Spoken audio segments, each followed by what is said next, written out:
Hi, thanks for checking out another one of our videos. This is the first time you've ever been to our channel or seen one of our videos. We appreciate you finding us. Subscribe to our channel if you like, and like this video and hit the thumbs up button at least if you don't want to subscribe. But we work on all brands and all ages of electric fence chargers, no matter how old or new they are. If it's a fence charger, we'll tinker on it. You know, it's built back in the 50s or 60s. We'll tinker on them. So we're like an old school TV repair guy, VCR repair guy. You know, we're just kind of old school like that. We try to work on anything that comes through the door. If you'd like to find out more about us, you can visit our website. It's fencerfixer.com. Fencer and Fixer spelled with the F as in Frank. We also work on the cattle scales and low bars for Gallagher and other brands and stuff. But there's a link down in the description where you can click on our website and go there and find out more about us. But we do free quotes, and we do 18-month repair warranties and everything that we work on. So we're going to take a look at this big old unit here. This is a Gallagher MR2500. It's a 25 stored joule unit. Probably puts out 15 joules or so, maybe more than that. No, not much from the notes. Is not sure has stopped working properly. So not sure what that means, but we're going to plug it in and see what it does. It's a 110, 120 volt unit.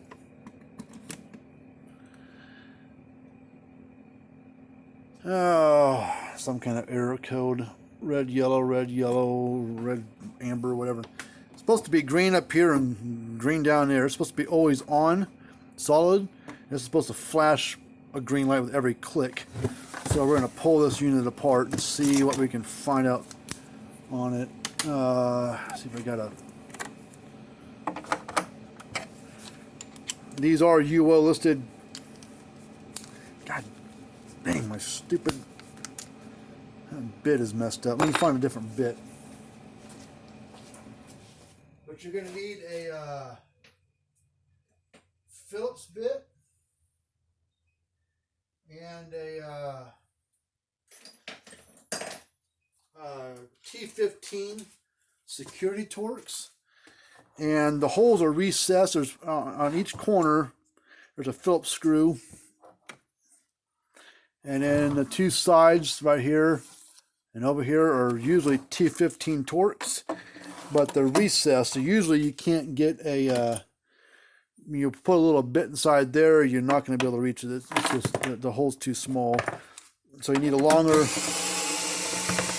bit. But these ones in the corner are Phillips. And like always, which I hate these dumb things, see this hole here and this hole over here? They're nice dark little spot for pests and spiders and crap to make their homes in. So I'm going to gouge it up a little bit so I can tilt it over and dump the crap out of it. Oh, one of my screws. Oh, still in there. There's some of it. Look at all this crap that goes in there. And some more goodie. It's like picking your nose, getting boogers out of it.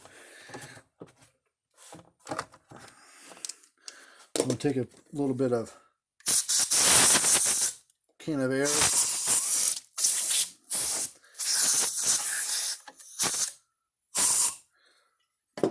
Now I'll find that screw I dropped. Damn it. Oh, there it is. Luckily it's nothing super fancy, just a Phillips screw. So hopefully you got enough junk out of there. Nope, I still fill it in there. Some more crap come flying out of there. Nope, still some junk in this one.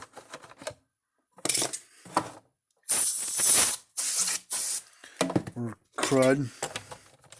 God dang, man, get out of there. Find a long flat screw. This one will work. Somewhat. Need something a little longer.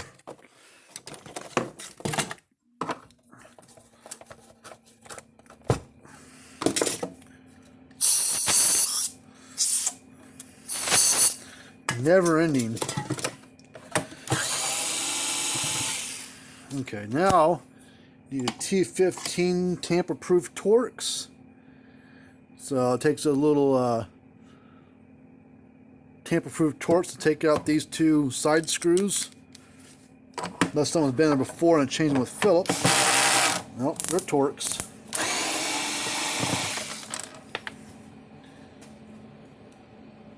A little security torch, a little stud in the center there.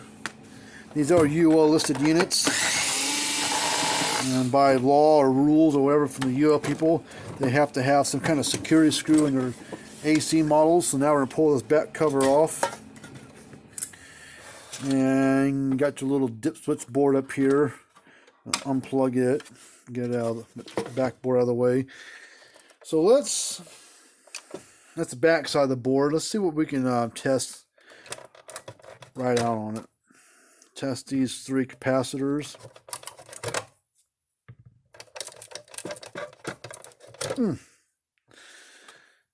then these aren't like regular capacitors. These are pulse grade capacitors. It's a 30 microfarad pulse grade capacitor. This is not a pulse grade, but it is I think it's used for RFI or something like that on these. Pull this transformer. I'll take a peek at it. This has got a crack in it. So we probably want to fix this. Ow! Hit my finger on a little tab right there. Poked me in the finger. So this definitely needs a new transformer. You can see it's gotten hot, or lightning's gotten a hold of it. There's a little hairline crack running across here and along the top. Imagine, watch this.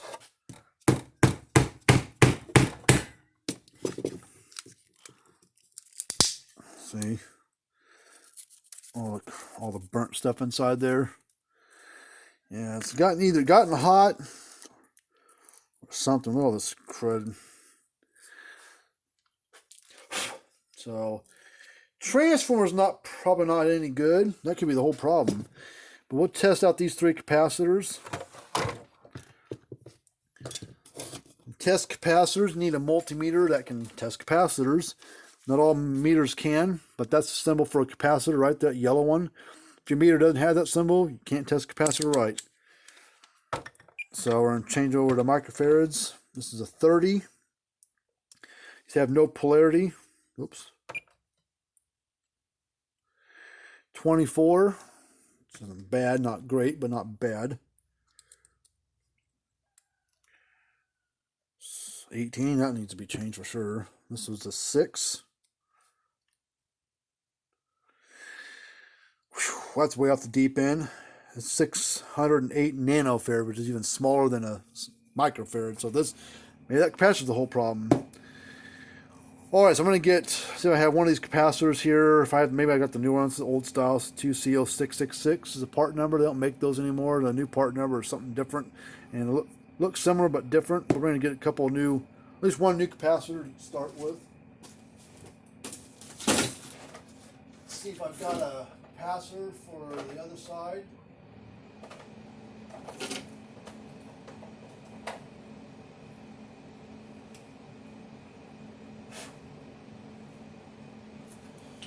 Alright, got one. We'll reuse this one temporarily. I'm going to put this capacitor in. This is the new one. This is 30 microfarad. And here's the new capacitor that took the place of this one. This is a 2C 0750 Gallagher part number. It is a pulse grade with a 6 microfarad. It actually handles more voltage. It's 1500 volts DC. And this was 1200 volt DC. But you can see the size difference of them.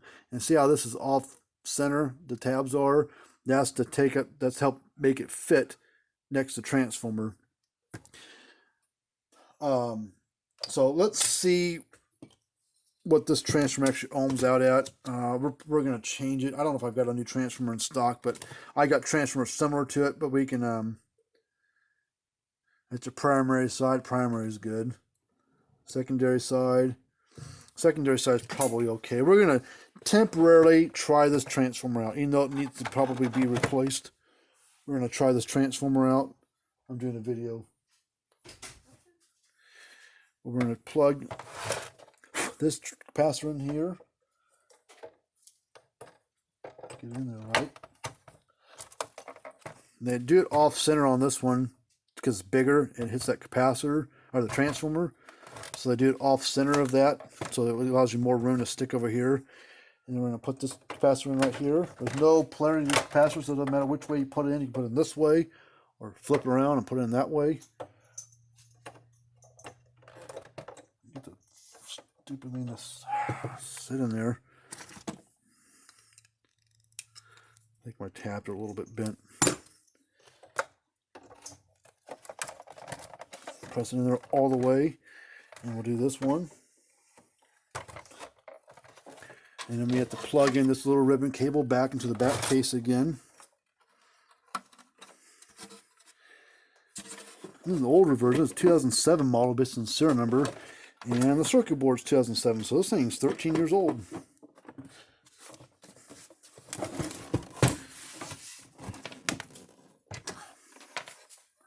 So let's see what it does. We may luck out, it may work, we may strike out, and may still have problems, but we're going to do this first. Oh, what do you know? Got it going again. Alright, let's put a fence tester across there if I can find it. We will probably suggest to replace that transformer inside there. It's already starting to have problems. Looks like crap, so we might go ahead and replace it. So I'll put a tester across there. Oh, maybe we'll be all right. 8.1 kV. We'll probably leave it up to the customer, see what they want to do. You know, it is 13 years old. Transformer seems to be working. They can either replace it now or run it until it runs out and see the transformer just eventually fails. But right now, it's working fine. Put a spark jump it and see what happens.